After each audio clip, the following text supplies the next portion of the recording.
Bismillahirrahmanirrahim. Dear learners, today I have also come before you with a topic. The topic is about tense সম্বন্ধে ভুল ধারণা. Dear learners, there are so many students who make mistake in identifying tense. They don't have enough knowledge about tense. For this reason, they make mistake.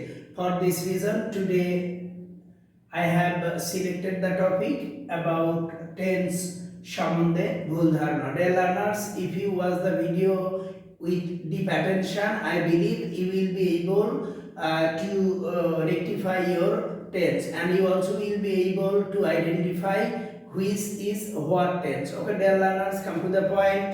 You can see subject plus was were plus object by extension যদি থাকে তাহলে বাক্যটিকে আমরা অবশ্যই ধরে নিব এটি past indefinite টেন্সে আছে।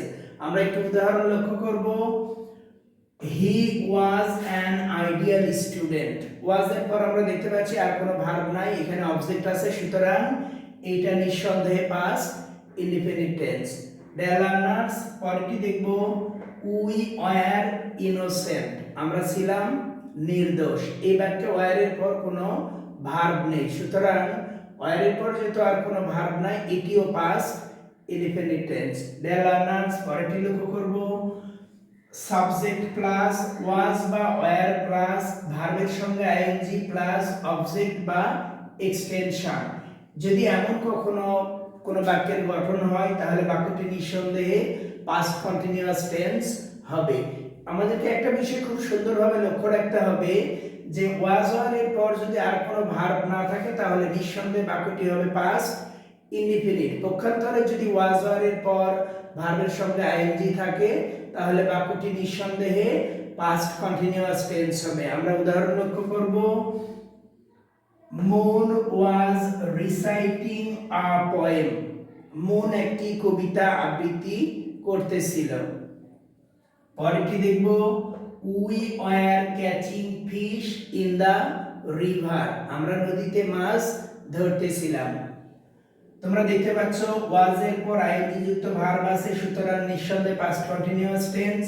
এইখানে ওয়্যার এর পর ভার্বের সঙ্গে আইএনজি যুক্ত ভার্ব আছে, এখানে for this reason this is past continuous tense. Dear learners, subject plus had plus object plus extension যদি থাকে তাহলে নিঃসন্দেহে আমরা ধরে নিব বাক্যটি পাস্ট ইনডিফিনিট টেন্স এ আছে। ডিয়ার লার্নার্স, আবারও আমি বলতেছি, subject plus had plus object যদি থাকে সেক্ষেত্রে অবশ্যই ওই টেন্সটি পাস্ট ইনডিফিনিট টেন্স হবে।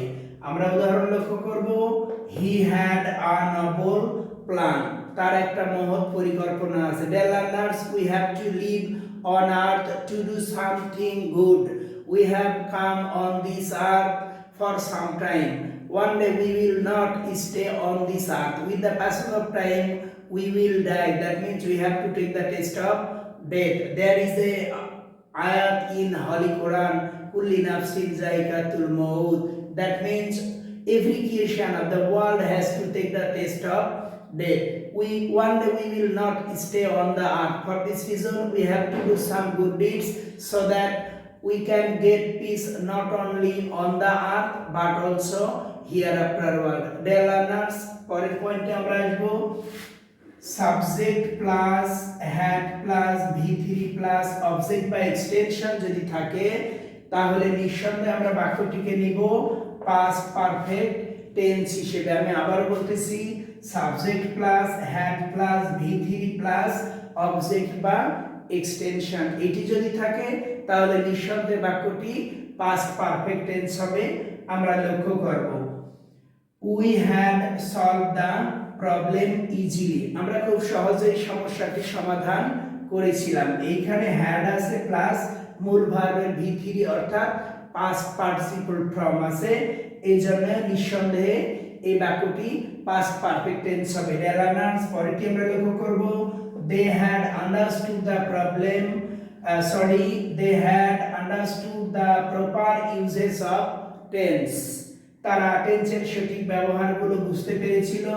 এইখানে হ্যাড এর পর মূল ভার্বের V3 আছে, সুতরাং নিঃসন্দেহে বাক্যটি past perfect tense। The learners, আমরা একটু সংক্ষিপ্ত রূপ উপলব্ধি করব।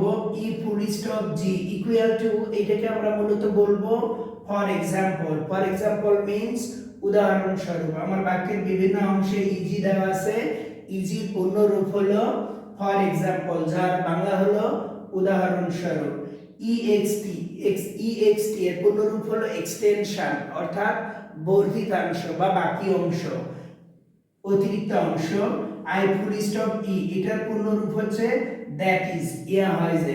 Dear learners, every day I give a video, if every day I upload a video on YouTube and FB page. My YouTube channel name is English Therapy by Mizan Sir and my FB page is Grammar Teaching Oil.